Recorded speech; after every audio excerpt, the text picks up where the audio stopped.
when I had really bad anxiety, I went to my first yoga class, and it was actually not far from here.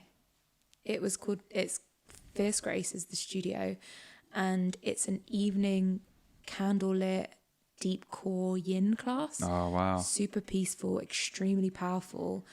And because it was hot yoga, with minimal movement, you end up sweating ridiculously. So your clothing is drenched. You could wring it out.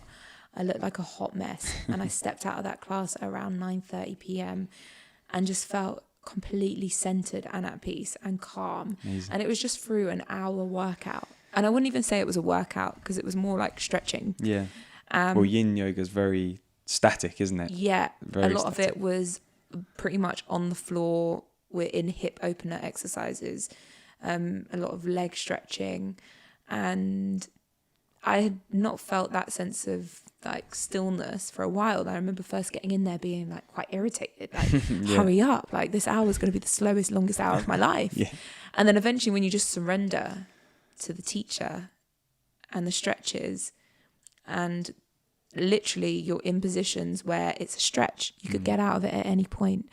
But they encourage you to sort of lean into it, not push yourself too far, because you're going to hold this stretch for a while, but just sort of lean and sit in that uncomfortable space. Yeah. Is hard. And it's so small. It's such a small thing. It's not saying like jump out of an airplane or go for like the hardest interview of your life. It's just staying in a still stretch position.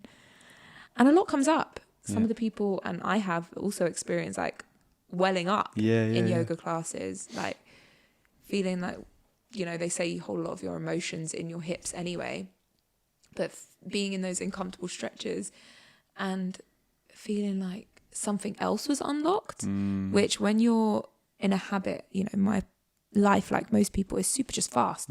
Next thing, dinner, maybe kids, bath, bed, husband, this. Yeah. That's not my life, but I can imagine that's quite relatable for a lot of people. And then being in an hour dedicated to yourself, dedicated to feeling things, feeling through things. When do we ever do that for ourselves? Yeah. We don't. We don't. And so I really value that class.